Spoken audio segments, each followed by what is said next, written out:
Be Continued is an adult podcast for adults by adults. We may talk about superheroes, sci-fi, comic books, and all sorts of similar crap like that, but we may use adult and frank language when we do so. This is not a podcast for kids, brothers and sisters. Enjoy.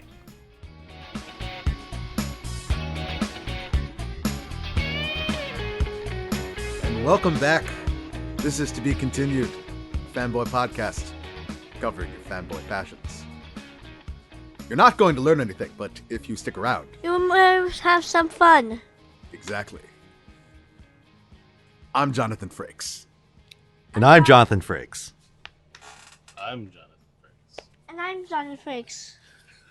Welcome to our room of requirement, where it's a shadowy place filled with every object. How did that come about, the room of requirements? Like, what's Jonathan Frakes. What's the origin? I mean, I almost wish we didn't have to get into it, but we have to get into it now. Yes, False. yes, false. No. Well, John, We are on a schedule here. We are on a schedule here, but Tight schedule. We were in my on the forum. I go to Superhero Hypes. I made a whole thread just for this Jonathan Frakes nonsense that's happening now, and so I go. You know, one of the things I love, me and Ed have always talked about, is like I love that he seems to live in this shadowy domain, Sanctum Sanctorum. Exactly, and that's exactly the word he used. His own Sanctum Sanctorum, filled with whatever items he needs Props. to tell his story. And this guy responded, who was one of the moderators on Super High, who goes under the handle Schlosser85. Shout out to Schlosser85. Says it's his room of requirement. Anything he needs is there to tell the story. If he's chopping, The corner drugstore is a magical place. And of course, like in front of him is a prop of like it's a whole chemistry It's set. a whole chemistry set, exactly. He's like, you know, there's nothing brings people together more than Making movies has become easier than ever, and he's holding a camcorder. digital camcorder. Welcome to TBC.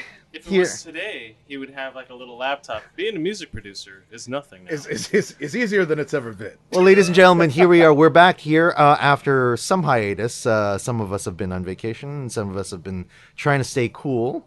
Not you, Ed, because I got to tell you, You're the traveling. you were saying that you were trying to. You were up in Cape Cod, Yeah. right? Yeah, we were in New England. You were in New England, and you were avoiding sharks, right? But I got news for you. You got bit up by something else. Your scalp is like very Freddy Krueger. You have no idea. I can't tell if it's like the mosquitoes or the sand fleas or whatever, or the chiggers. They will eat you up. Whoa, Ed! I didn't know you felt that way about certain groups. Wait a minute. Mississippi Jim here. What did you say? What did you just say? You heard me right. Chiggers. Chiggers. Oh, Chiggers. okay. All right. Goddamn I know. chiggers. I know about them. I know about them. I know plenty. Chigga of people. please. Chigga please. I'm on some medication to bring down the swelling. And that's why you're getting so loose with the language. But yeah, we're here for a very specific reason. yeah, we were just gonna come in and do an editing on a previous episode. Yeah, but the internet once again. Forget the internet. The universe. The universe decided. Oh hey, you thought you were gonna talk about Matrix 4 this week? Well, all the information about the opposite sex is meaningless unless it's accompanied by an understanding of the heart. Ed, you have to understand. History is filled with stories of magical clothing. Okay. Thanks, face value. Ed, milk only comes in a carton. Welcome to TBC here, and here again, the internet has Given us so much has this been week. lit on fire. It's been first it gives us more face value Frakes to joke about, but then boom, 2 days ago we get breaking news of first in the morning is that the Marvel Disney alliance keeping Spider-Man in the MCU films has been broken, or at least seems to be on hiatus. By the way, this is the tail end of August. Nothing is supposed to happen. Right. We're here. We're just praying that Rise of Skywalker would come around sooner. Right? But instead, and we get some more. Yeah. Instead, we get this, and then on the same day, we learned that they're going forward with a fourth Matrix film, not a reboot as was thought for a long time. And that one of the Wachowskis is coming back to direct it, and they're bringing back Carrie-Anne Moss, and they're bringing back Keanu Reeves, and I believe Who's they're coming bringing off the back tail Lawrence ends of Fishburne as well. who's coming out of a Keanu-sans. a Keanu-sans, if you will. Yeah, a third. The third coming yeah, of third Keanu. coming of the Keanu. You know, every time I've been to the Nighthawk Cinema, they've Really? The Keanu retrospective? yeah. is he working the box office? There's like Hey, 6. whoa! Well, if it's at the Nighthawk, he's serving you dinner at your seat. That's $17 for a matinee. I know it's a bit much. Have you Keeping tried the doors open? Have you tried one of the craft beers? It's excellent. Most excellent. Yeah, he's plastered all over the Nighthawk Cinema in Park Slope. I Yeah, don't know well, why. this is why. and there Why? because he's become this pop culture phenomenon again, and now it seems I refuse to believe them bringing him back for Matrix doesn't have something to do with that. And then we also get a couple of other tidbits of things we may or may not get to. Whether Disney Plus, and there is a Disney Plus clock out there, Okay. and that's That's the countdown of Doomsday. the for countdown. The Doomsday clock Netflix, for Disney Plus starts streaming November 12th, Okay. 2019, which is 80 days, 20 hours, 21 minutes, and 13 seconds, 12 seconds, 10. All right. We don't need an actual live countdown. Also Disney Plus. No, Obi-Wan, whether that's Obi-Wan, news whether or that not was gonna news, be- because yes. when I was away, there were fanboy announcements and nothing official. Right. Whether Obi-Wan would Ewan finally McGregor get its himself, own. yes. Ewan McGregor would be reprising his role again as Obi-Wan Kenobi, and I very much hope that's the case, but nothing official yet. And then finally, sort of another smaller announcement, but exciting for me as a kid of the 80s, is that Kevin Smith says, oh, hey, by the way, Netflix is doing a He-Man anime-style revival, which will be in continuity with the old show, but modernized, and he's the showrunner. So, yeah, we were all just going to be you might be confusing this flavor that I'm Power Grayskull. Oh, hey, Evan. Hey. I don't know, Evan. Did you hear about this whole thing with Kevin? Yeah, but I'm more into my property, which You have something. You have something coming out. Yeah, Black Star, which Black. Wow, that takes me back. Black Star. Wow. Black Star was also. If you don't remember what Black Star is, Yeah, it was another Filmation. Black Star was what He-Man was based on, Oh, really? about an Yes. astronaut who lands on a planet, John Blackstar. Ah, wow. It involves a sword that was broken into, Oh, yes, that's right. It's almost exactly. and it's by Filmation, I believe. Right. Yes, he wrote a Green Dragon and everything, which surprisingly, that is also what the bong you're smoking out of right now And looks like. Freeform. It's going to be on Freeform. Oh, well, so you couldn't swing a I can. That's one thing I couldn't swing. with it. no Amazon, Hulu. They wouldn't touch it. No, that wouldn't touch it. You look good, by the way. Evan. Thanks, You look good. You look good. You I look had like you lost weight. I had a conjunctivitis scare, Wow. and that kind of motivated me to want to take some pounds off and take the weight off. So Oh, I so- went on Slim Fast, Oh, slim. Not Weight Watchers. not Weight Watchers. Not Weight Watchers. You know what's crazy is that. Call me nuts. Parallels. Call Tons me, of- it all just sorts of fucking feels parallels. like the exact same thing kind of sort of happened to Kevin Smith. I don't really know what to tell you, man. I mean, I'm just happy to be alive. I'm happy to be working. I'm happy that Black Star is coming out. Again, Freeform. Well, thanks for dropping by. Thanks for dropping by. No Kevin. problem. No problem, Evan, brothers. we'll get back to you maybe when we start, talking in earnest. Freeform, about it. guys. So, I think first on the list, shameless we is really that? do have to talk about this Marvel Disney Sony situation. And we will do that after we have some words from friends. We had our bathroom basement done.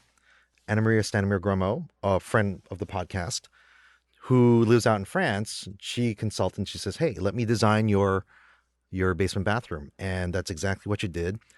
She did everything via email, via FaceTime. Did the renderings and everything, right? Renderings and everything, completely beautiful. I took the renderings and hired a contractor, and they are currently as we're speaking, putting the finishing touches on my basement. And it looks fantastic. It looks great. Servicing clients domestic and international. A master is here to help you through your different phases to transform your space into a reflection of you. Go to masterdesign.com. That is Amasta, spelled Amasta design. Oh, what's the matter, Miguel? I feel fat, Ed. I feel the same way too. Oh, you too, John? Yeah. Both you guys need to get in shape. And a way to go about this is by going with JP Total Fitness. JP Total Fitness? What's that?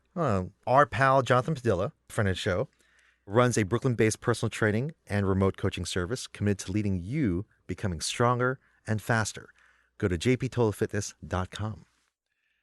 All right. And those were words from friends. Now People who are not friends. And let's take a journey to 2014. 2014. I'm Kevin Feige, and you're Amy Pascal. Hey, Amy, let's have a partnership. Sure, I think that We're would on be phase great. 2.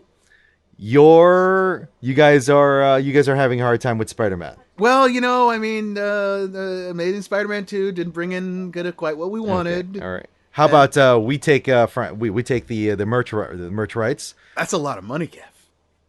Well, we can work something out. Well, we are kind of desperate right now. After the North Koreans will hack this and release everything out on these emails. Hey, I hope you don't lose your job. I hope I don't lose my job too, Kevin. Well, that was end scene. End scene.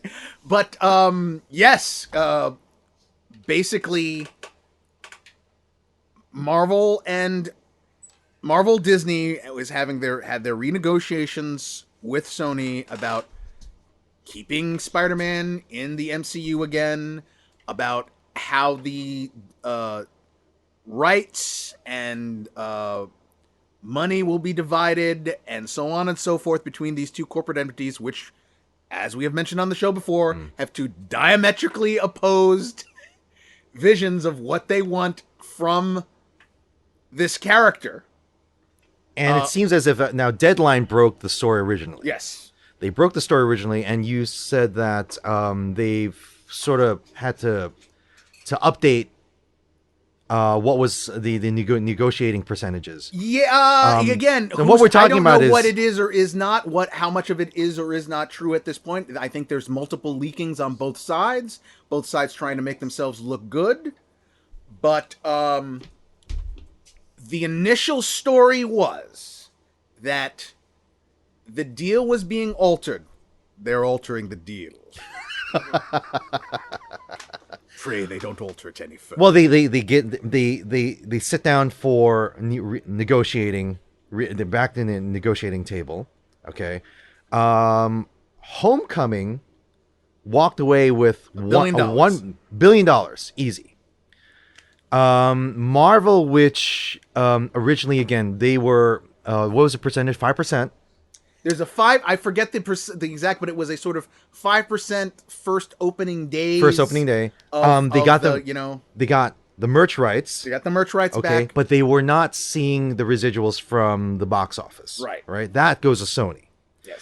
Because Sony was putting 100% of footing. Yeah, that's the other thing. Is it 100% or were they? Yeah, they were. Okay. They were backing the finances of it. Mm-hmm. Which then makes sense why they would get 100% of the money back. But Marvel Disney got back, like you said, the merch rights, and then that 5%, and then use of Spider-Man in their films. Bless you. The first quarter of this year, 2019, Endgame hits. Yes.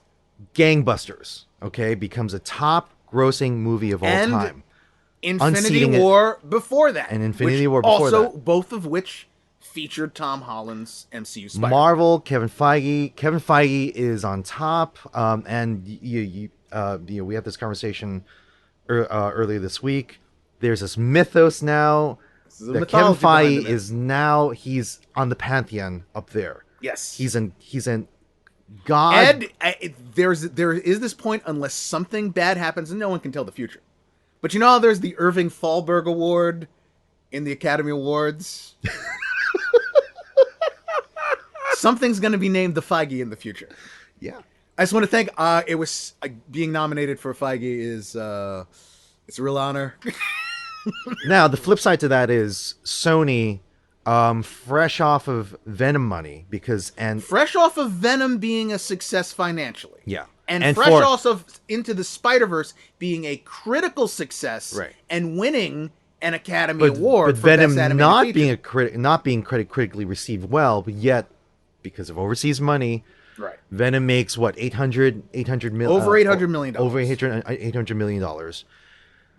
Homecoming, again, $1 billion, and Sony They is are like, shorn up to a certain degree with their finances, but they are still coming off of a lot of weak things. You know, we forget Sony was behind the Ghostbusters reboot. Sony just sort of face planted with that Men in Black reboot. So they're on shaky, much shakier ground than Disney, obviously. So then we get to this negotiation. but they have certain tools. They have certain tools in their in their arsenal. Clark just went to Johnny and they said, got the games. said, "Hey, can I get my Spider-Man game Right, back?" exactly. They have, You know, they, that they was have- a huge They have success. exactly. They are invested in Spider-Man as a very big asset to shore up those other losses. You understand? And that is why when we come to the negotiations, and the initial story was that Disney was saying, "Here's our offer. We want to change that financing aspect. We want to buy into," which was essentially saying we want to buy into the character, and say, "We will finance the Spider-Man films going forward." I think that also the offer was extending the number of solo Spider-Man films that they were going to be creatively involved in. 50% Sony money, 50% Marvel Disney money.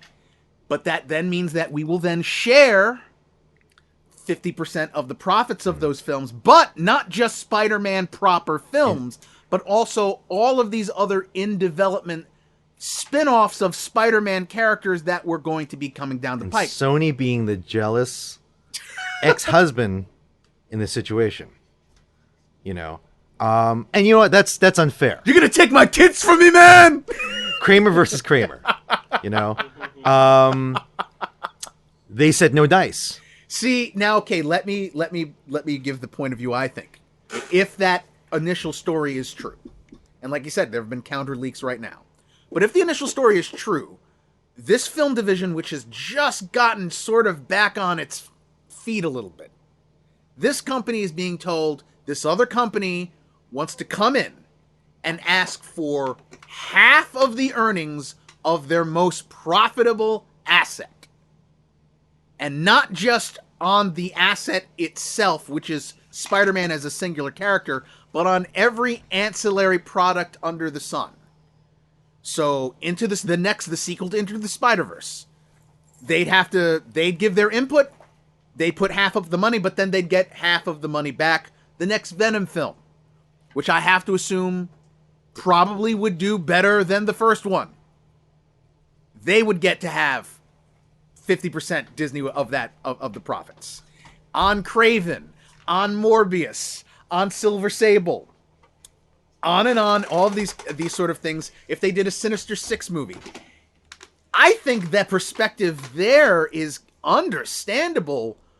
Why, if that is true, there's a reason why a company like Sony would balk at that. Well, again, because the feelings are that we don't, look, at the end of the day, it's all about business and all about who's paying your bills. Overseas money can now make or break a film. Mm-hmm. And, a Venom making $1 billion, over $800 million. That's just unheard of. Right. And okay. But that's what I'm saying is that they found a formula.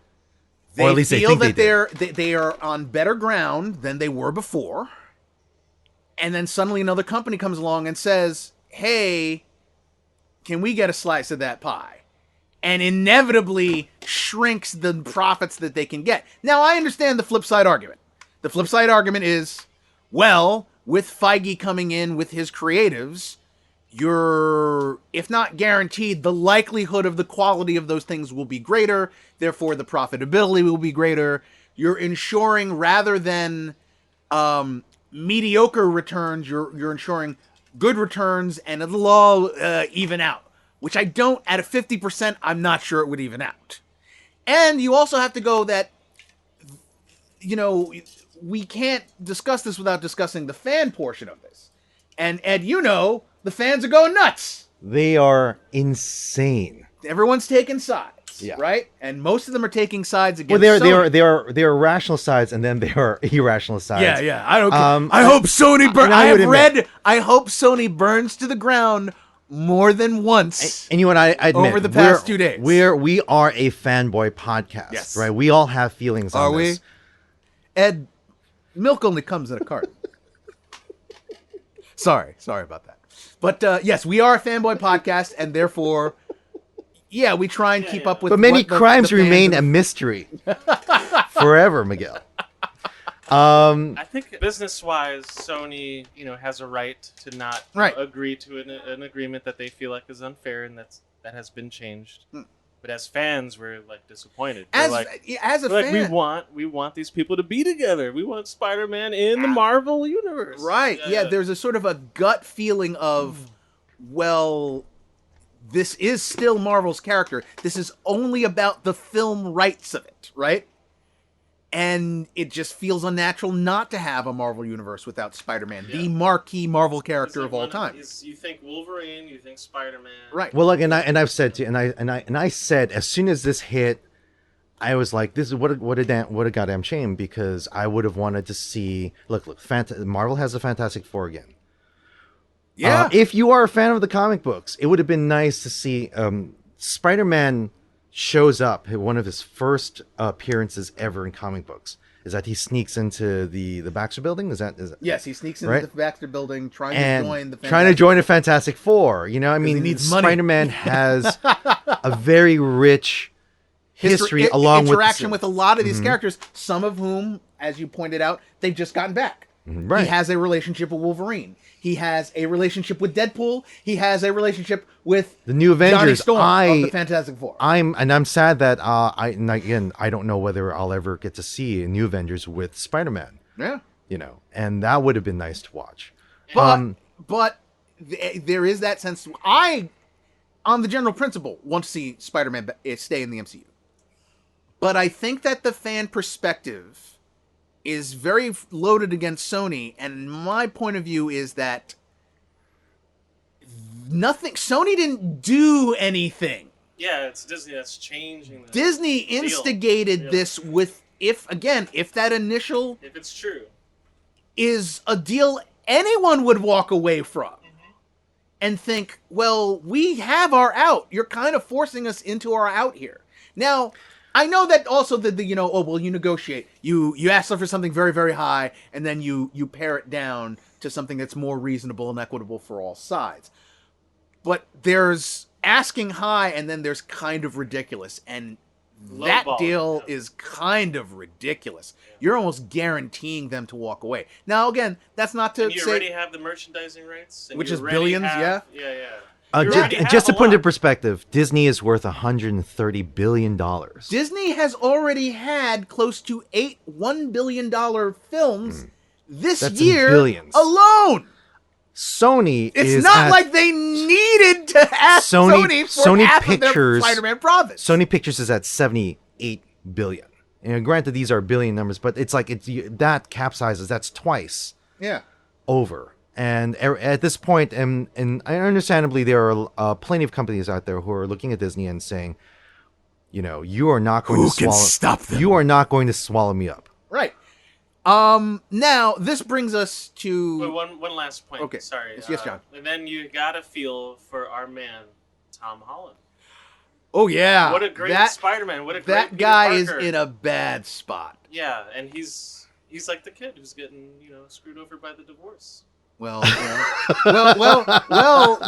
I sent Ed a meme Kramer where versus Kramer. they have my man Steve Harrington from Stranger Things dressed in the Spider-Man costume, talking to two of his friends using lines from the show where they go to his friends and they put Disney and then Sony in front of them as though they're talking to him.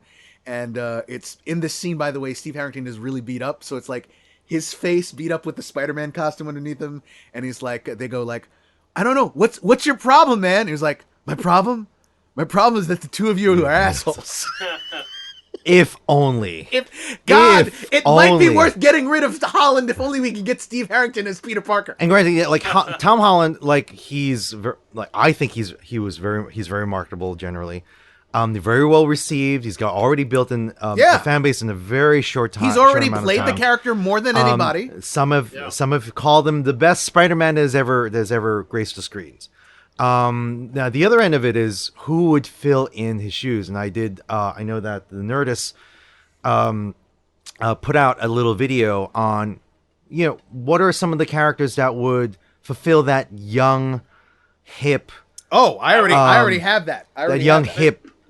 Empty space where Holland will. I already got he's no longer part I of got the their MCU. solution. Okay, who's that? With Sony's track record, though, I wouldn't be surprised they got like George Clooney to play. Spider-Man. Well, actually, here's the truth: is he's an employee of Sony. Tom Holland's contract is with Sony. They're the ones who were paying his bills. So he does have a choice to walk away from that, but it's not like he can walk away from that and go into the MCU. Right. That's not happening. But I already know but you're saying who they could fill it in. Okay. And it's with one of the properties they already got back. Mm-hmm. And here is my pitch. Okay. Why make do with one Tom Holland when you can make do with 5? You multiverse it? No. What? The X-Men. Oh, okay. The X-Men. And what you do is you simply go, however they were going to approach them. Now you could see Feige going, right. Let's skew them young. Mm-hmm. Maybe the original plan, before Spidey left was, hey, let's have the mutants be between 18 25. Now you go, let's make them between 15 and 18. Let's start a journey with them when they're really young. The Holland films basically had a very young cast, skewed for that. High schoolers. Hey, well, now we can have all of them have powers and do superhero stuff. Let's skew that way. I'm all for that. But again, it's a slot that's open of that appeal, that demo. Originally, that only Holland was really appealing towards, if you compare to all the other franchises the MCU's got. Because originally, I think schedule-wise, since San Diego Comic-Con hit, we weren't going to hear anything about. Well, Kevin Feige says, "Oh, we didn't even get to talk about mutants." Therefore, we won't be seeing or hear anything X-Men related for a while, especially with. We had a conversation last night about New Mutants. What happened to that? What's going on with that? Right. But now Ed does this light a fire under Feige's ass, in which he says, well, any effort we were going to put into shaping how Spider-Man was going to play out in these films, well, scratch those. Let's bring up the mutant blueprints. What do you got? How we're going to implement them faster. Let's get them into the story and into the mix because we got to shore up that end of things. Maybe that's my nonsensical idea was that, hey guys, remember Nova? Remember the Nova Corps? We got Richard Rider. Tom Holland. He just happens to look exactly like Peter Parker. Looks like Peter Parker. Yeah, they threw out again the Nerdist. They had they released this video on some of the younger characters that were that might be up in the running for it, which I think a lot of them are no-goes. Shiri, Richard Rider, who else? Well, Ed, you brought up one. You were like, no, Ed, no, you didn't say Richard Rider. No. I said no. No, Ed, you were like, hey, here's your new hero, MCU. Oh, Spitball. Speedball, as played by Tom Holland. He was created by Ditko too. To Power Pack, anybody? Well, Power Pack. Now remember also that there is a problem though with Sony taking Holland away. Now, John, you said that you were really excited about where the story was going to go at the end of the last Spider-Man movie. Of course, You were everybody. like, where? Okay, his that identity's ending- out, right? If Sony takes the character and Holland is still under contract, the Sony films featuring Holland, if that happens, they can't reference any of that. They can't talk about Tony Stark. They can't talk about the Edith system. They can't use Happy Hogan. He can't be supported by that. How do you wrap that story up and say to the audience, this is a continuation. We just can't mention the MCU. But how? It is, if Feige did it that way, he did masterfully created a situation where they're kind of screwed, where they almost have to reboot. So- almost. So here's the thing: the Hollywood Reporter puts out this article about what happened, Right. and just wrapping up this whole entire story, and that's at the premiere of Spider-Man: Far From Home. Everybody was all smiles, Right. you know, and we're Which here was to not mark that long ago. which is not that long ago, and but in the background, It's like July 22nd or this something. unique partnership was already disintegrating, Yeah. right? So, and we like to think that things had been planned months ahead, Right. maybe even a year, right? And that what you're referencing, whether the discussions had already occurred during these lunch meetings, and like, listen, this 50-50 is a no-go, okay? Right. And the premiere. Oh, so, but we're gonna. Will I see you at the premiere, Kevin? Oh yeah, we'll see you. Well, yes. Well, that is also something else, by the way. Is Or the did fact this that just drop, and Right. then now Kevin's got to. Now he's he's both of them, both Marvel and Sony has to scramble with. Okay, well, what do we do? right. Marvel is. I see. The thing is, Marvel Disney is in a much better position. Obviously, they got fallbacks. They've got the money. They've got this. Sony is in the position of kind of like, well, how do we work this now? They're without- jazz, man. They're gonna have to. They're gonna have to they're improvise. improvising, you know. They're gonna have to. And, Here's my final question on this: is would you be willing to give either a Holland-less or a Holland Sony Spider-Man movie a chance in 2 years? I'll give anything a chance, as long because ultimately it's about this: can Sony produce a critically, and they can produce a critically acceptable, more than acceptable, critically respected. If you honestly look movie. at their track record, They did it with Venom. right? How could They they can not? do it. And you look at their track record, John. I mean, you grew up with the Maguire Spider-Man movies. Yeah. Only one of those is considered. Two. Oh no, the one Maguire Only one Maguire film is kind of considered. and one subpar. Garfield. The first Garfield And the first Garfield Maguire. was actually pretty well. You know, I loved. I love the first Amazing Spider-Man movie, and even as bad as the Amazing Spider-Man is in huge chunks of it, there are also huge chunks of it that are actually pretty goddamn good. Now, they've done Spider-Verse, which might be, in some reckoning, the best Spider-Man movie ever made, and it was done without Kevin Feige and Marvel's input. So I myself am more than willing to give them a chance. Now, what? how they do it. Here's what I'm not crazy about. If MCU says Miles Morales I'm not a Miles Morales fan. He's they don't have, again, they can't use Miles Morales. Right. Okay. MCU can't use Miles Morales. Now, would Sony go that route? Would Sony say, we've rebooted Peter Parker so many times, Listen, in live Tom. action. Listen, Tom. Yeah. Second film, We're gonna have to. I don't know any young black talent, but like it would be something like that. It would be like, Tom, I'd like you to meet. We're gonna have to. Your replacement. You're here to train your replacement. Yeah, you're here to train your replacement. All right, I think that is all we can say about this, and we will come back with some news about how Keanu is going to learn Kung Fu again, and that will be after some words. I already from know friends. Kung Fu. I love our logo. No, really. I love our logo. The To Be Continued Fanboy Podcast logo was provided to us by friend of the show, Matt Silkowski, who also runs MSD Studios. And what does Matt do at MSD Studios? He provides positive reinforcement for your brand.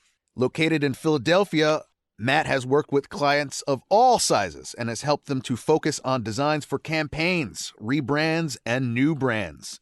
Get in touch for your next project. MSD Studios. That's msdstudios.com. Hello out there, everyone. My name is Miguel Alejandro Velez. And Edward Ing here. And we are the hosts of To Be Continued, a Fanboy Podcast. As anyone knows, we are based out of the Park Slope, Brooklyn Pancake Studios, providing to us by one Jonathan Vergara. Ed, what can they expect to get out of Pancake Studios? And here at Pancake Studios, covering your audio recording, production, mixing, and mastering needs. And Jonathan is a complete wizard when it comes to these things. Coming this month, it would be our 3rd year anniversary. And he's made a home for us here and continues to produce quality. Look no further. Pancake Studios. Go to www.pancakestudios.net. And we're back on the other side of words from friends. And a conscience is a meddlesome companion. Indeed, Ed, the guillotine has been out of fashion for some time now. But thieves are difficult to outsmart. I want to see Matrix 4 with Frakes as Morpheus. No, this is how I want to see. I I know we've moved on from the Spider-Man thing, but if Frakes were like a Solomon in this situation, and says, you want me to resolve this? I shall. Let's split Spider-Man and split Tom Holland in half. And the chairman of Sony says, fine. And then Kevin Feige says, no, let him have it. Truly, only the true father of this child would. But and he ends with like an all-access pass as a precious commodity. Whoa, Ed, are you suggesting that Tom Holland should have a flashback scene where someone with a beard tells him that with great power? No, I'm suggesting that great responsibility. Jonathan Frakes is Willie Lumpkin. All right, enough of that. In any other week of entertainment news, other than this week, whoa, this would be the story everyone would be talking about. Right. Okay. Unfortunately, or fortunately, who knows, whoa. the Spider-Man story swamped everything, but this would have been the biggest thing. And that is the announcement that we are going to get Point Break 2. a complete, you can't, man. I mean, Bodhi's gone, man. That's true. He's gone. That wave took him. All right? He already fulfilled his CIA mission. FBI. It was the FBI or CIA? It was the FBI. I thought it was CIA. Are you going to tell me? Oh, yeah, you're right. The FBI. The FBI is going to pay me to surf. All right. No, we have got the announcement that we are getting not a reboot or a reimagining, but a continuation of The Matrix. What? Nursing home edition. That will bring back Keanu Reeves. That will bring back Carrie-Anne Moss. I believe will bring back Lawrence Fishburne. And the Chemical Brothers. And the Chemical... no, was it the Chemical Brothers that... I think it was the Chemical Brothers. Look Their that soundtrack. up. All right. Look that up. And is, in fact, speaking of siblings, bringing back one of the Wachowskis, Lana Wachowski, to direct this continuation of the story. No. False. Dude, Keanu Reeves and Jonathan Frakes should have like these short answer battle. That was the creation of the writers. Whoa. No way. But Excellent. they should have a beard off. Correct. No way. Righteous. Indeed. Decent. But well, we're in a Keanu False. Sans, and what is the biggest thing? The thing that made Keanu his money? John Wick. Well, there would be no John Wick Toy Story. without the Matrix. Yeah. And you know, I know that it is popular to crap on those movies. Who remembers Keanu Reeves in the pre-Matrix movie called Johnny Mnemonic. Johnny Mnemonic. Johnny Mnemonic? Yeah. Well, okay. Or who remembers? And we did a show on this 3 years ago. On we had Matt on for that. Dark What City. a Dark City. horrible movie. Right. Yeah, but he wasn't in that. I know, but I'm saying like That was there were the comparisons. Now, here's the thing. ripoff. It is very, very, very fashionable to crap on the Matrix movies now. And by the way, I was skeptical of the first one because of Johnny Mnemonic. I remember when the Matrix was announced, I was like, "Wait, hold on, another cyberpunk." Another cyberpunk sci-fi film starring Keanu. I was like, yeah, not a chance.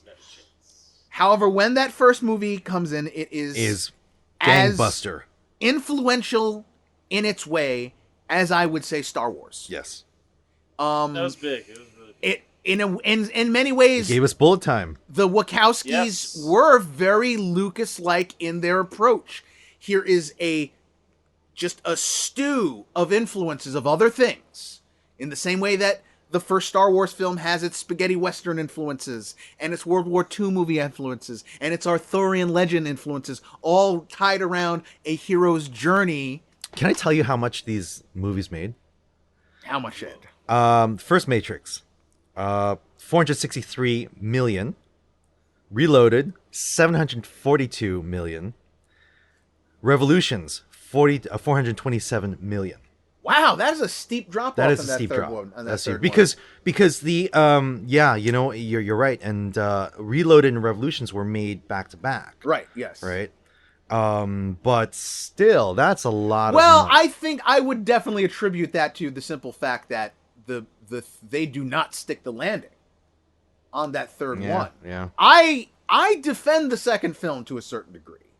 I think that it has a lot. So going back to the first one, that stew of influences done in a cutting edge style.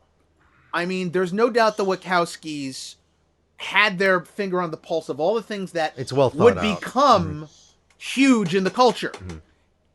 The anime influences are obviously there. They're taking from the Eastern wire fu kung fu films. The explosion of technology. I mean, 1999. Right. The Like you birth said, of bullet, bullet time. Yeah. Really leveraging CGI and green screen tech. And doing it in without a doubt an enormous amount of panache and style. And then they added that layer of, some might say, and I might agree, a sophomoric approach to philosophy and the hero's journey stuff. But there is some depth in that film. There is a message about, your individuality in a society and a system that is grinding you down, and how if you don't regain that sense of individuality, that you will become a pawn of a system. And that has something that definitely has spread through the culture in various ways. But it does take about less than 2 decades for Keanu to come to a realization that I'm a martial arts movie actor. But think about the other. Oh, here's another thing about that. It's influential in the careers, because you just mentioned Keanu martial arts. Keanu and his stunt team, which he Ping had through Wire Fu. But team. the directors of the John Wick movies, who have then gone off to do other things, including direct Deadpool's a sequel and other action films. Okay, you've got Lawrence Fishburne, taken from a guy who was well respected. And I'm still well respected, even though I'm the grandfather in Blackish. You're right, but it raised his profile. Yeah. I'm so well respected. People confuse me with Samuel Jackson. How more respected can you be? How much more respect? He's a thinking man, Sam Jackson. But this is the thing. Let me put it this way: I know a woman who cannot stand Lawrence Fishburne just because he played Ike Turner. She said, I can't look at him. I can't even look at him. And I think that all changed once he became Morpheus. John, red pill, blue pill. That's a meme. It's a cultural meme. It's a cultural thing. The influences of these films cannot, be underestimated. Now, but what do you talk about? Well, let's also go into the fact that, like I said, they didn't stick the landing. They took this story, which I was blown away by the first film. Like I said, I think it was overpraised to a degree. Yeah, the first one may have been a little overrated. It still is great, but we can't forget about Equilibrium. No, we can't forget about Equilibrium. Even though Batman was in that even one. though Gun Kata is not a thing, or is it? I don't know. That actually points out to how influential it was. Because the next year, there were how many ripoffs? Yeah. Trying to do the same thing. That just trying to get Underworld, trying to rip off the aesthetics of it. What was the one with Antonio Banderas? Automata? I don't even know. There is another one. That sounds like there's another one. Asylum ripoff. There was one recently with Johnny Depp that tanked. And I don't know. It was like a conscious, his brainwave algorithms. It was Wally Pfister, who is Nolan's cinematographer. Yeah. Transcendence, right? Called, and that tanked. But there was a long history of films trying to capitalize on a lot of the ideas of consciousness, of it's got to the point where, how many times in a year do you read some article about scientists truly believe that we may be living in some sort of 4-dimensional holographic simulation, blah, blah, blah, blah, blah. But, I think the comparison is now with the question of where does the fourth one go? Considering how the third one I ended. might compare it to like Wreck-It Ralph came out a while ago, and then Ralph Breaks the Internet came out, and I don't know if any of you guys have seen that. They go from, hey, John C. Reilly, he's living in a video game, and then some years pass by, and then the sequel comes out, and it's all about the internet, how crazy the internet is. Well, so I'm wondering whether it's gonna harp on the trope of where we are now. Well, there is so much about that film series that presage so many things in the culture. I don't know. Are we going to get to see like Donald Trump that knows Kung Fu, I don't know whether we're going to see He had to do, by the way, anyone at home who can't see that, he had to do the arm movements. And even your face takes on a kind of Trumpish demeanor. I know the praying mantis. The praying mantis is wonderful. It's wonderful. This Kung Fu panda, he doesn't know what he's talking about. Anyway. System's rigged. Yes. System's rigged. The machines. I've talked to the architects. He's a very good friend of mine. This Oracle does not know what she's talking about. She's a nasty woman. But, where do you go with the story?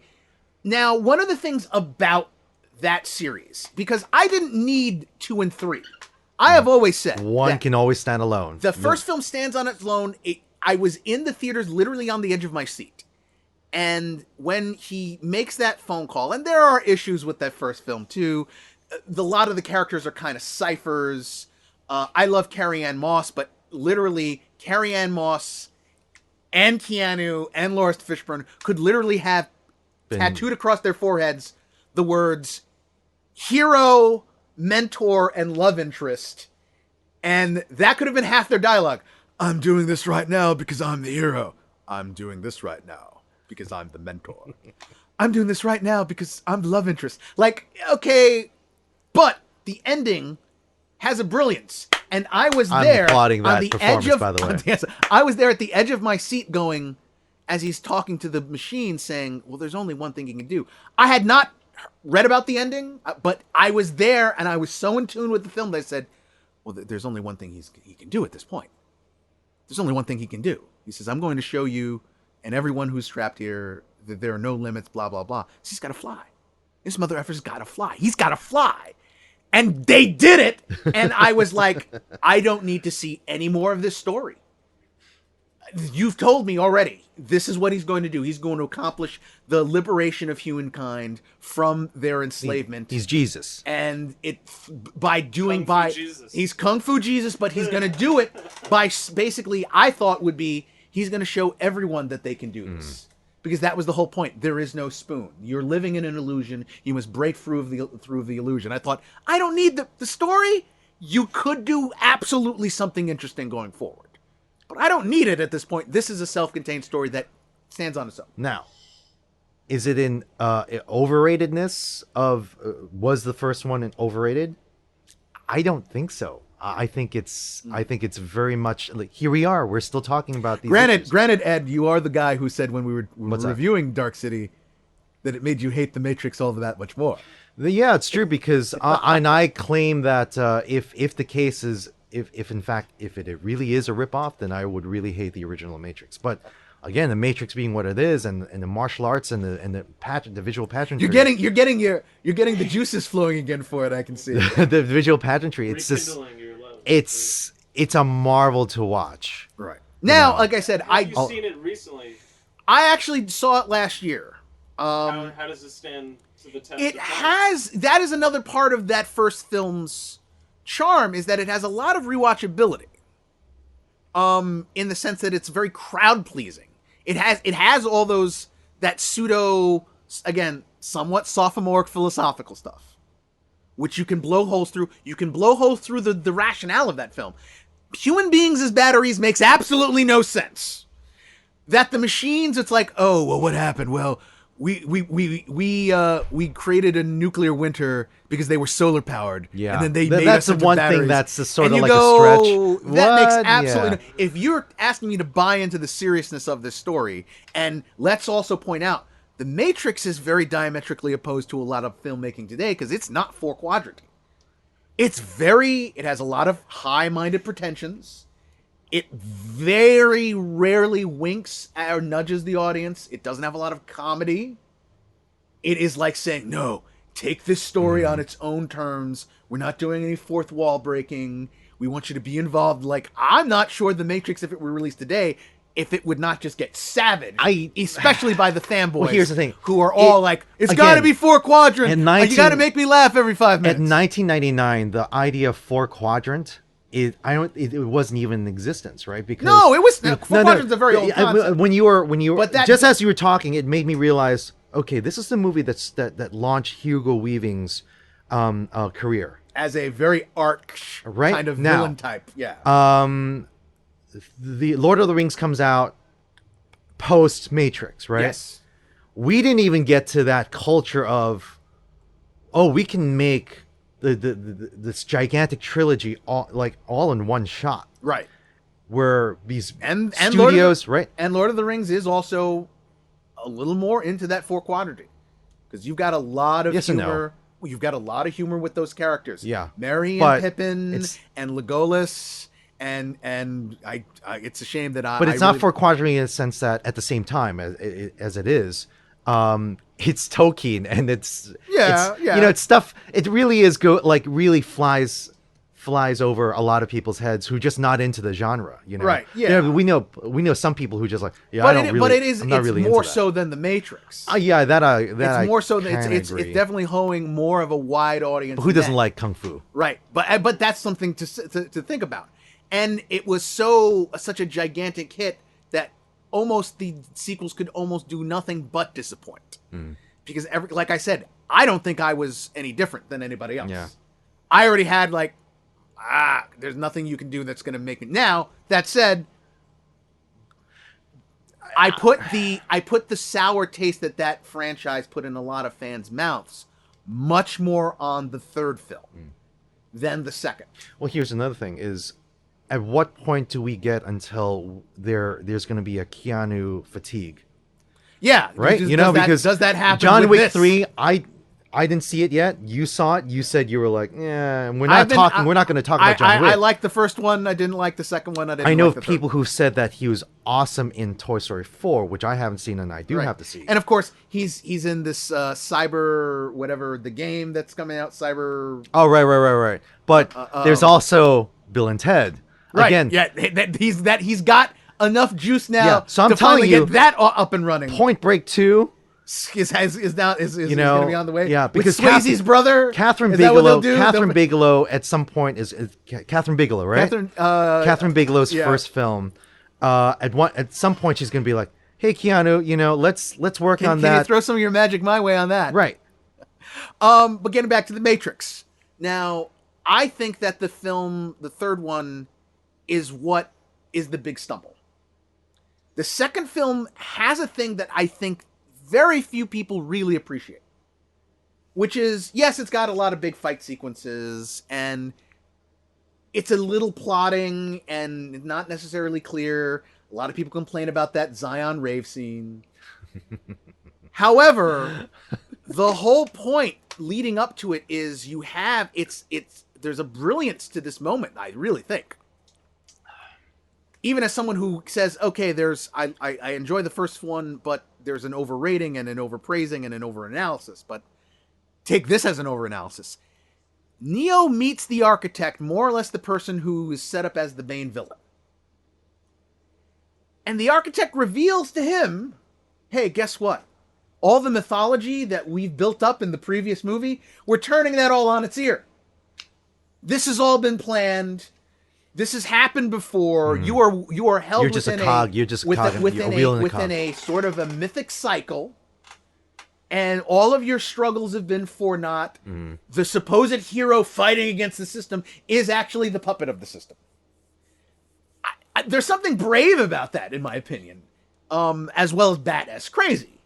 Now, the problem is that I don't think the third film delivers on the promise of that. Yeah, because of the resolution. So, okay, he dies.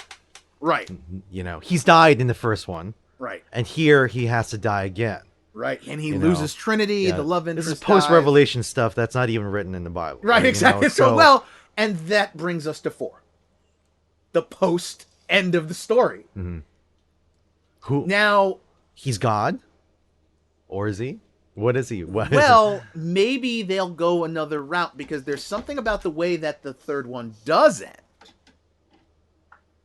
that is very Arthurian. What is the end of the Arthur epic? Arthur does die. Mm-hmm. Right. But he is taken away to the island of Avalon by 3 queens. Mm-hmm. Ironically, weirdly, one of them is his sister, who was involved in trying to kill him. And the legend goes, there he sleeps until, in England's darkest hour, Arthur will arise again.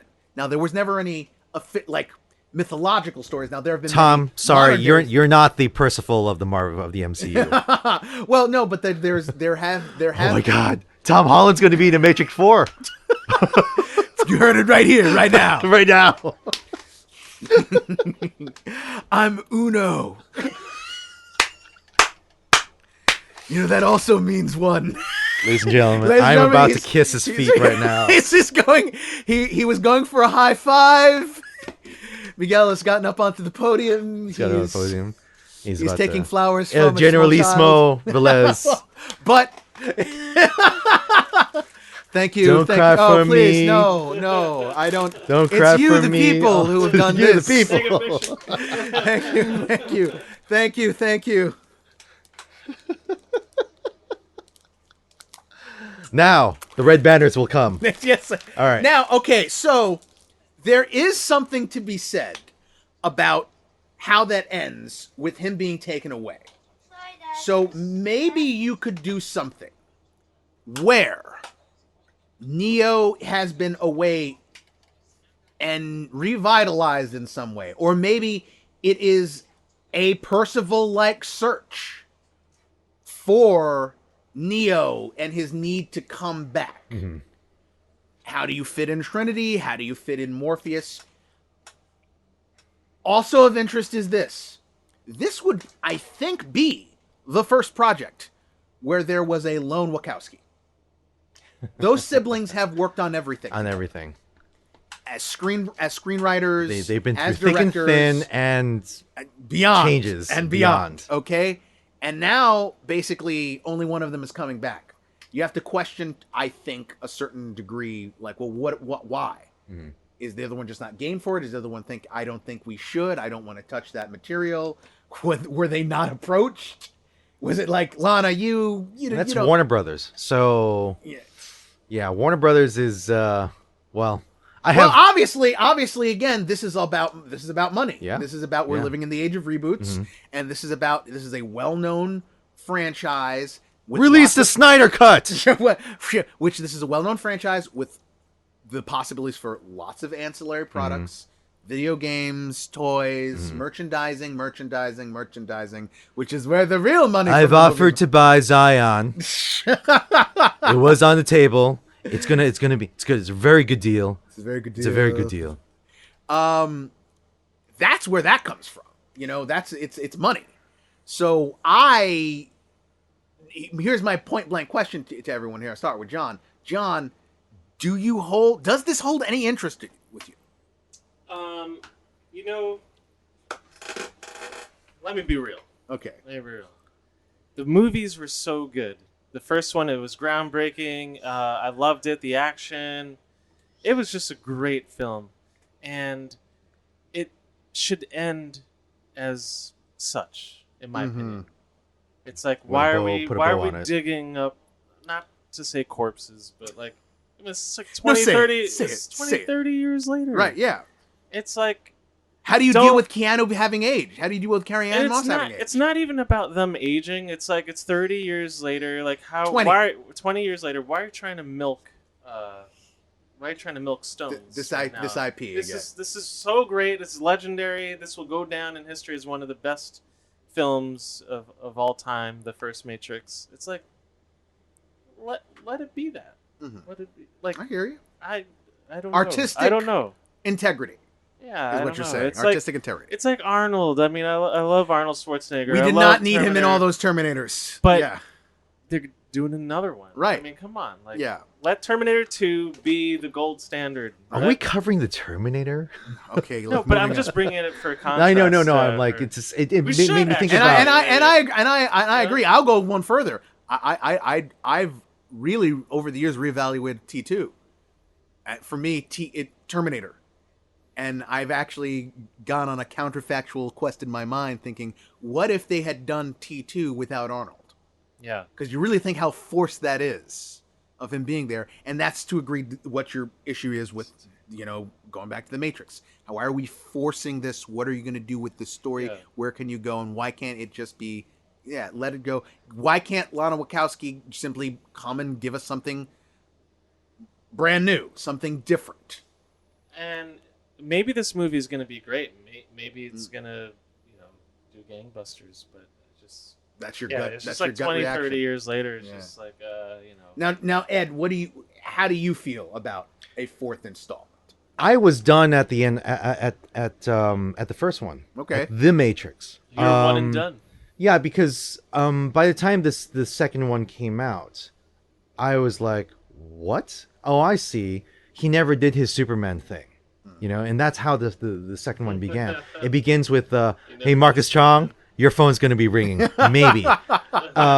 Where he goes, Neo, he's doing his Superman thing. But again, like, if Warner Brothers if they're, like, this is with any studio, make a good movie and I'll watch it. Okay. I don't care. This is the same. The same goes for anything else, and also for Sony. But again, like, I'm concerned. I love Keanu, and I would hate for someone like Keanu to go for culture to go through a Keanu fatigue.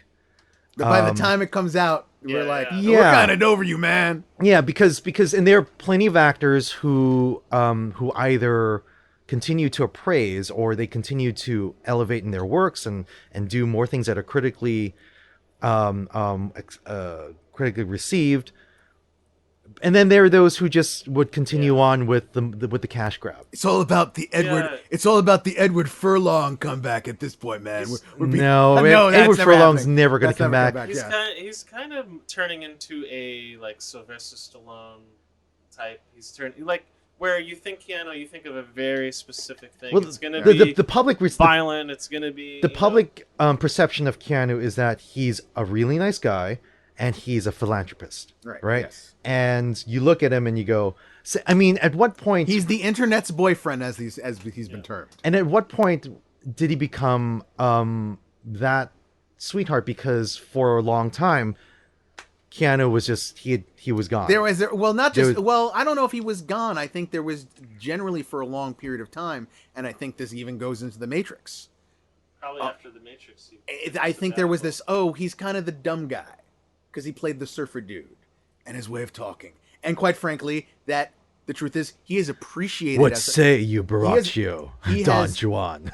He has appreciated as an actor as time has gone on. Yeah, he has gotten better. Mm-hmm. I have always liked him. I always thought he had a certain genial screen presence, even though I would admit in his early days, I was like, he's not the greatest actor, but I like him. I like him. I don't know why. I like this guy. Yeah, that sort of has casted a long shadow on him. Post The Matrix, not only did we kind of get a little more out of him as an actor, but we got a little to know more about his history, his biography, and the tragedies and all the stuff that befall him. And then learning what he did with the money he made from The Matrix. Mm-hmm. Yeah, and then the good luck story of Hollywood loves a comeback. So Matrix was gigantic. That third one dissatisfies. And then he says, I can't get a film made. So what does he do is he gathers his money together and he creates his own franchise. Just like and Ryan everyone Reynolds, loves the first John Wick, and we're starting this ball rolling to where we are today. Now, for myself, all I'm going to say is this. You may think it's odd that I'm saying this, given all that I said before. Here's the goddamn truth. I would have to be incredibly engaged by that first full trailer, not even the teaser. The first full trailer would have to come out for me, and it would have to look interesting and look engaging for me to even give two damns about it. I honestly am completely like, all right, you got to show me something first. The trailer would have to be Keanu walking out from a dark silhouette and would say, "You come with me now." Come with me now. You, Miguel Alejandro Velez. blue pill, red pill. Yeah. It's like, I have no doubt that you. will be the thing. Yeah. We're going to take one quick break from some words from friends, and then we'll be back with our final segment. Well, what are you doing over there? I'm just looking at our business cards, man. I mean, this is some great work that they did over there at Rolling Press for us. Rolling Press. That's our pal Eugene Lee runs Rolling Press, and he did beautiful work for us with our cards. Rolling Press, a Brooklyn Park Slope-based eco-friendly printing business, printing books, magazines, zines, and comics for anyone who wants to start their own thing. Rolling Press is a printing company. Go to rollingpress.com. Sad, when I visited your house the other week, I saw Jen's home office that you've got down in the basement, and there was this beautiful flower centerpiece that was mounted on the wall there. Where'd you get that from? That was done by Rosie, a friend of the show also. All right. Rosie, she runs Rolex Creations for personal handmade luxury. Follow Rolex Creation on Facebook and Instagram and place your order today. And we are back after some words from friends.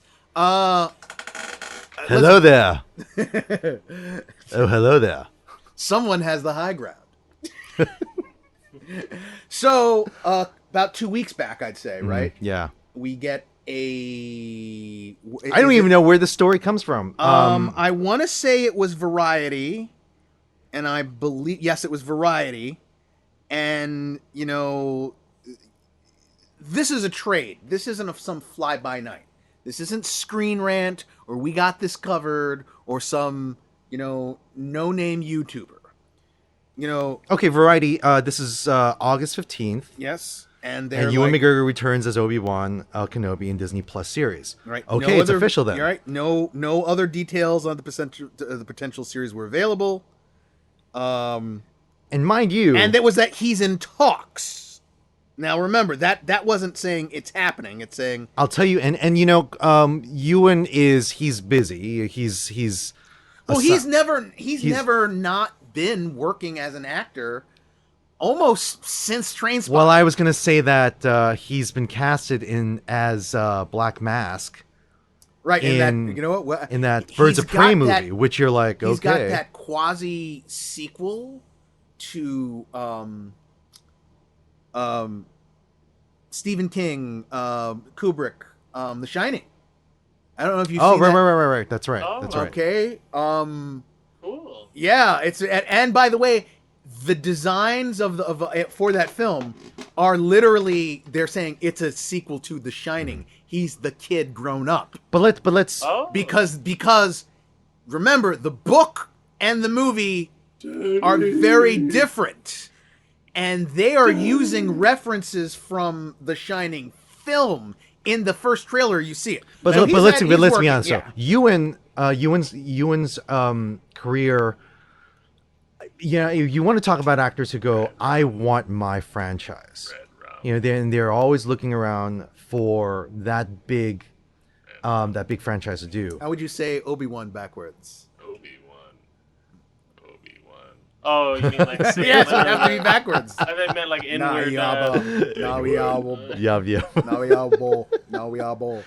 This would be, for a long time, many have said, you know what? Give us that Obi-Wan. But you say you give him his franchise.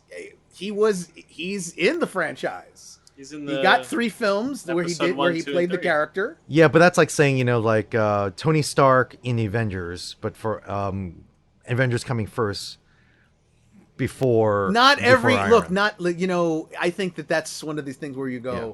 Not everything has to be compared to the MCU. Tony Stark's is a fortunate man. Right. Yes. Like the guy get three. But a guy like Ewan, I mean, I imagine, you know. Does he deserve it? Well, he has. And He's he does. He's always been a solid performer. And he did a lot of heroin. Well liked by the fan base, who have always wanted to see him as this character again. Now, this would be part of the Disney Plus streaming service, right? This would be part of Disney Plus, correct? Now, remember, there was talk not that long ago. We talked about a movie, right? Okay. Now, the question becomes then, however, and I refer anyone to go to one of our Star Wars episodes where we talked about this with the King of Star Wars, Jeremy Martin. Why not? Why not? That I'm sure My that liege. I'm sure that if he were there, that would be. It's like, we want to do a streaming service show with Obi-Wan Kenobi. Jeremy, what do you think? Why not? Well, it wouldn't be. It would be synergistic. Yeah, because with the Mandalorian coming out, the Mandalorian being 5 years after Return of the Jedi, right. You can this would have to take place before New Hope, and fill in those years. But there are a lot of questions. I think the first and most obvious one is something we talked about when we were talking to Jeremy, which is, well, you're a bit hemmed in.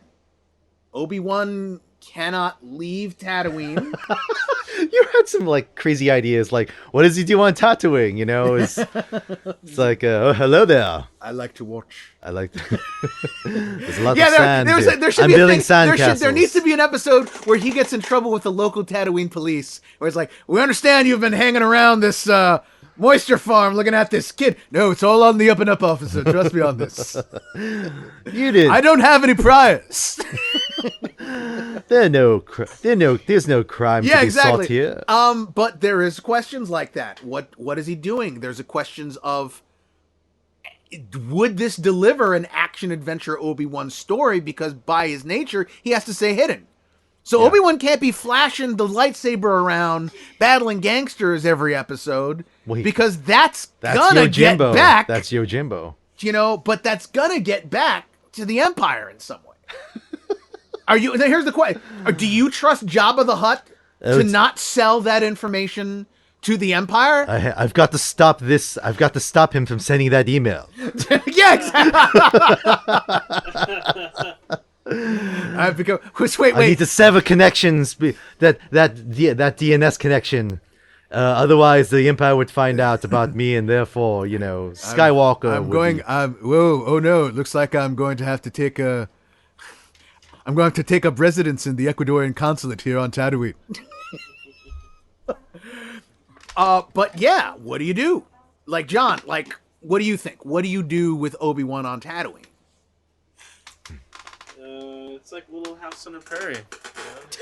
Okay. It's gonna be. I am Dun, dun, all dun, for dun. that. Dun, dun, dun. Okay, Obi-Wan Kenobi marries, has 3 daughters and a son, and adopts Jason Bateman Nice. And they're in the Nice. sand. because he was adopted in Little House on the Prairie. And Free then they people. have Go to- look it up. And then they have to explode the town to keep It's it out of the Little hands. House on the Prairie meets Mad Max. Yeah, yeah, And that's kind of what it's Hollywood, are you listening to this man? So you're saying get Tina Turner involved somehow.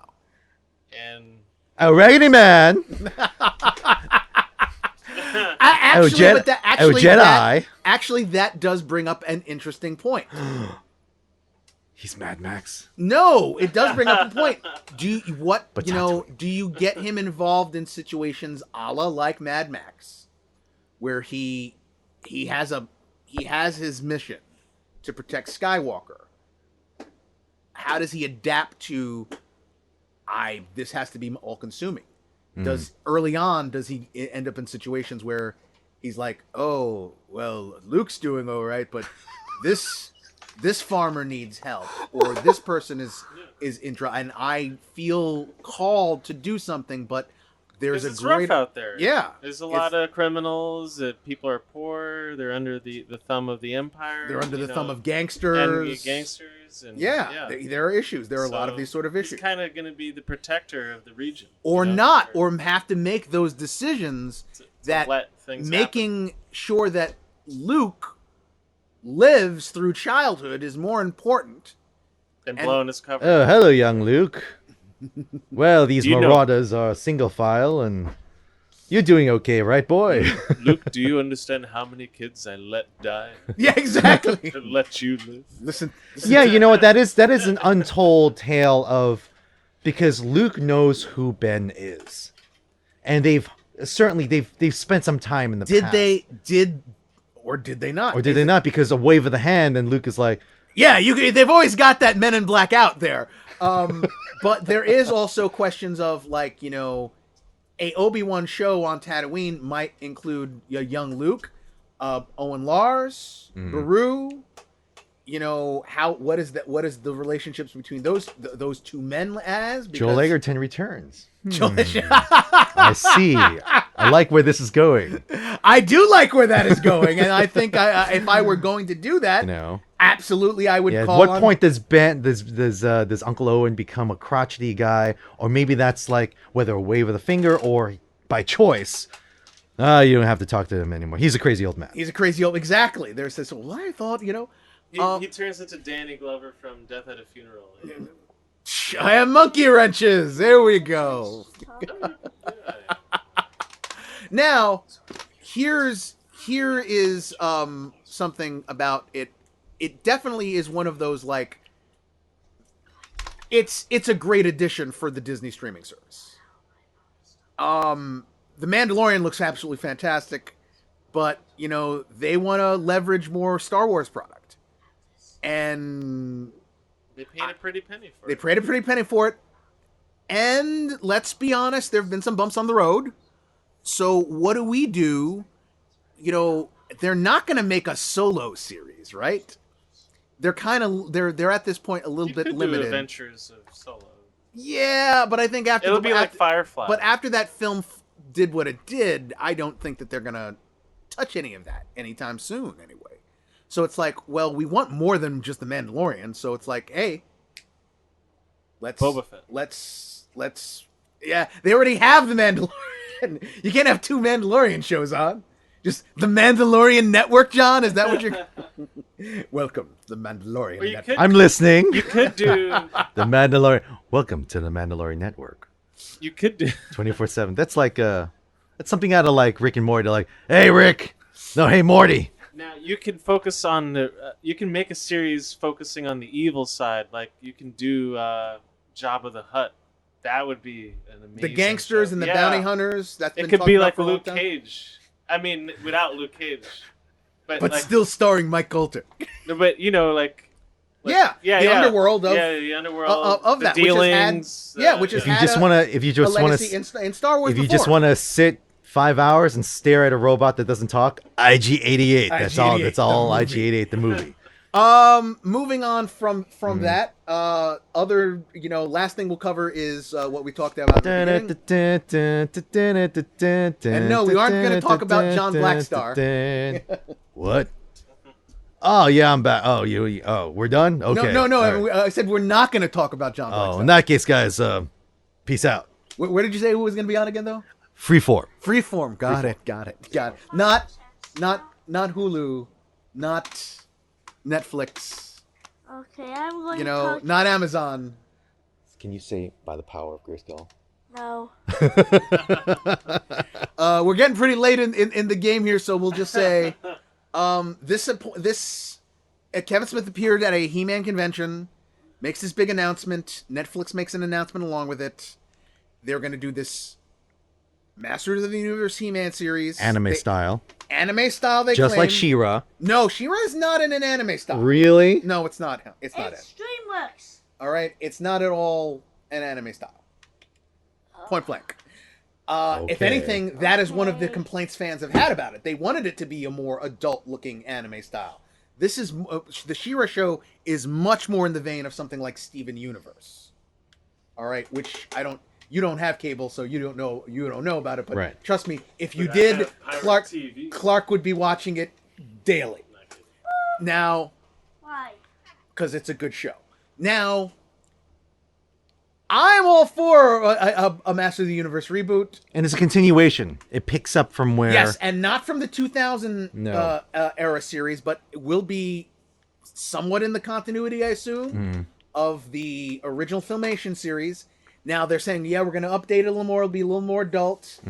But they're going to be like, this takes post after He-Man and Skeletor's final battle. And the announcement seemed to suggest some focus on Teela in apparently a search for the Power Sword and a revelation about the real secrets of Castle Grayskull, which any fan, there are already fans that are complaining about that. Because again, female lead, blah, blah, blah. I don't know if she is the female lead, but it did seem to suggest that. It says her journey to figure this out.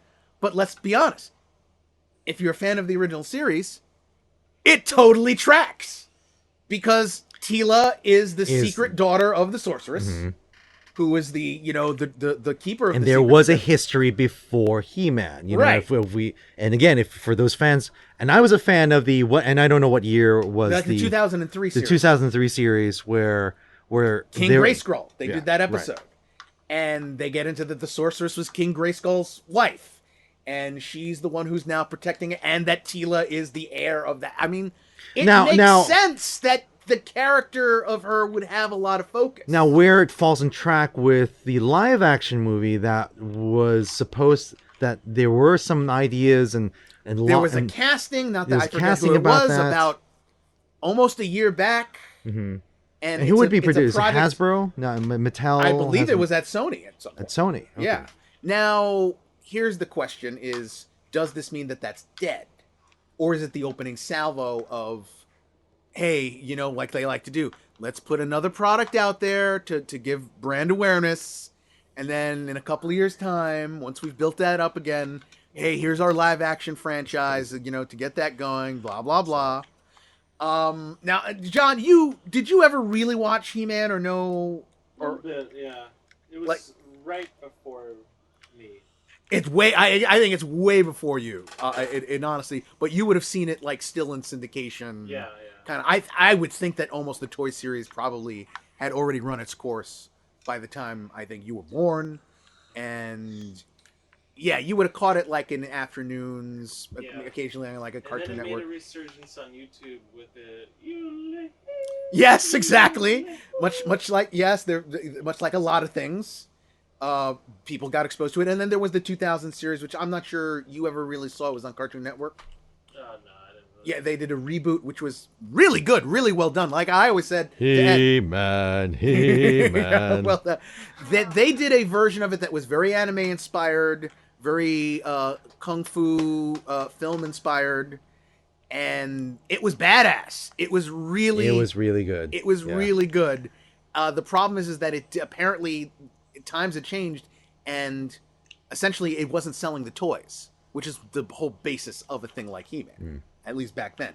Now, markets are smaller, niches are, they are exploited to their nth degree. Specifically categoried, right? And so it's now, let's do a Netflix show, let's get Kevin Smith on board to be the showrunner.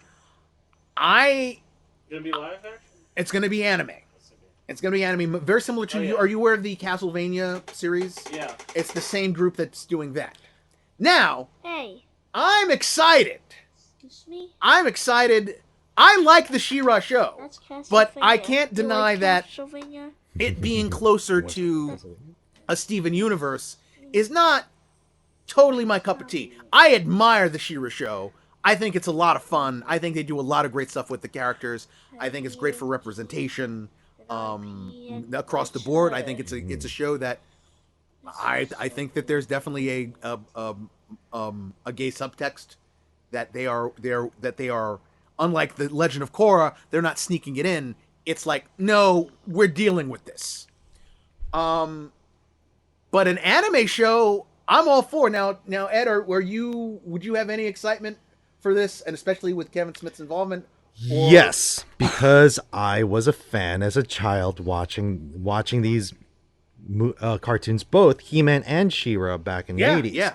Now, I did not watch, and I call it anime, like it's in a style of, it's almost in the style of what Voltron was.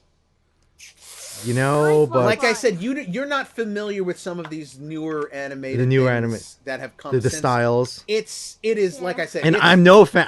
I'm not big on anime. That's just not my cup of tea. Right, yeah. But I'm all for it. You like Pokemon anime? Yeah, Pokemon is anime. Yeah. Yeah. And Yokai Watch. And Yokai Watch. And Doraemon. And Doraemon. Yes, indeed. But I'm all for it. And Kevin Smith, and I believe Kevin Smith is, and it's weird. You want to talk about a renaissance. Kevin Smith is having a kind of a renaissance, but not that he's ever gone away either. But anyway, we're not here to talk about that. That's for another show if we ever do that show. Right. Yes. But by the power of Grayskull. What I want to know is when are you gonna do Thundercats? Oh, when are they gonna do when are we gonna do Thunder, or when are they gonna do a Thundercats reboot? All right. I'm ready to do Lino. Well, first off, I don't know if you know, of course, there was a Cartoon Network reboot that was on in like 2000. Oh no, there is a and there was a much more kitty-fied one called Thundercats Roar. made by the same people who made the Titans, the Amazing Gumball. Yeah, or something like that. That was much more kitty-fied. Yeah, no, I'm not kidding, and it's like yeah. So unfortunately, there was a. See, this is the thing. Okay.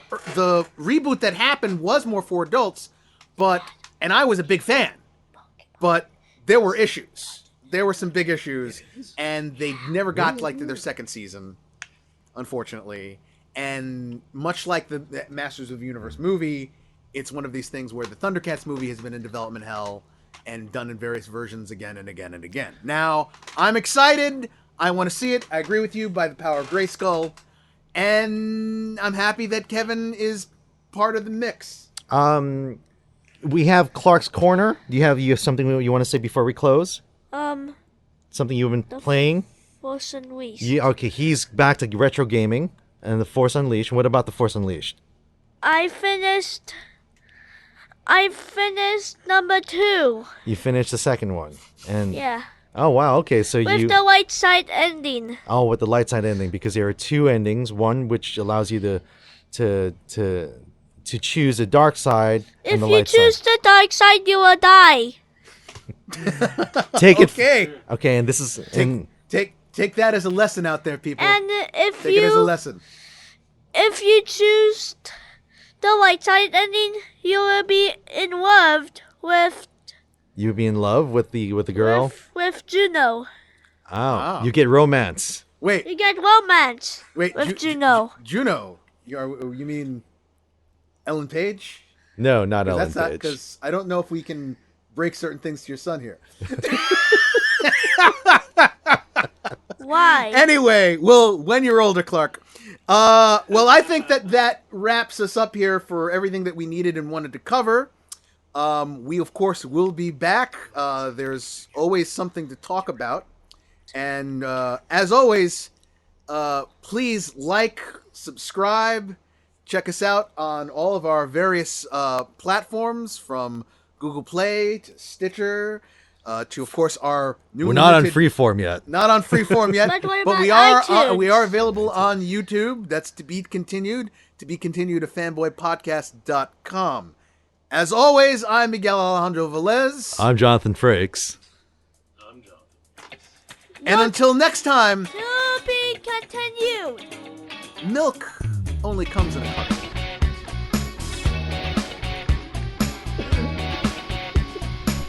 Hey guys, thanks for listening to Be Continued, a Fanboy Podcast. Our website is www.tobecontinuedafanboypodcast.com. Check us out on iTunes, Google Play, TuneIn, Stitcher, and now on YouTube. We're also on Twitter and Facebook. Until next time.